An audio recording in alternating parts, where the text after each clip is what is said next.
ਨਵਾਜ਼ ਨੇ ਤੈਨੂੰ ਰੋਟੀ ਖਵਾਉਣ ਦਾ ਵਾਅਦਾ ਕੀਤਾ ਸੀ। ਰੋਟੀ ਖਵਾਉਣ ਦਾ ਨਵਾਜ਼ ਨੇ ਖਵਾਈ ਸੀ ਰੋਟੀ ਤੈਨੂੰ? ਨਹੀਂ। ਦੱਸ ਨਵਾਜ਼ ਕਿਉਂ ਨਹੀਂ ਖਵਾਈ ਇਹਨੂੰ ਰੋਟੀ? ਭਾਈ ਕਹਿਣ ਡਿਆ ਮੈਨੂੰ ਭੁੱਖ ਨਹੀਂ ਆ। ਉਹ ਮਰਨ ਡਿਆ ਸੀ ਭੁੱਖ ਨਾਲ। ਮੈਨੂੰ ਦੀ ਰੋਟੀ ਖਵਾਈ। ਉਹ ਤੂੰ ਆਪੇ ਮੈਨੂੰ ਕਿਹਾ ਸੀ ਮੈਨੂੰ ਭੁੱਖ ਨਹੀਂ ਆ, ਮੈਂ ਚੌਲ ਖਾ ਕੇ ਆਇਆ। ਮੈਨੂੰ ਭੁੱਖ ਨਹੀਂ ਆ, ਮੈਂ ਚਾਵਲ ਖਾ ਕੇ ਆ। ਕੈਸਾ ਘਟੀਆ ਆਦਮੀ ਹੈ, ਨਿਉਲਿਆ ਜਿਹਾ। ਮੈਨੂੰ ਤੂੰ ਆ ਕੇ ਲਾਮਾ ਦੇਣ ਡਿਆ ਕਿ ਨਵਾਜ਼ ਨੇ ਮੈਨੂੰ ਰੋਟੀ ਦਾ ਵਾਅਦਾ ਕੀਤਾ, ਰੋਟੀ ਨਹੀਂ ਖਵਾਈ। ਵਿਆਹ ਕਰਨਾ ਹੀ? ਆਹੋ।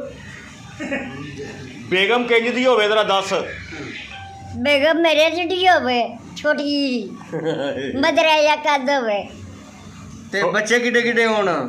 ਲੰਬੇ ਲੰਬੇ। ਨੈਣ ਨਕਸ਼ ਕੈਸੇ ਹੁਣ, ਕਿਸ ਤਰ੍ਹਾਂ ਦੀ ਹੋਵੇ?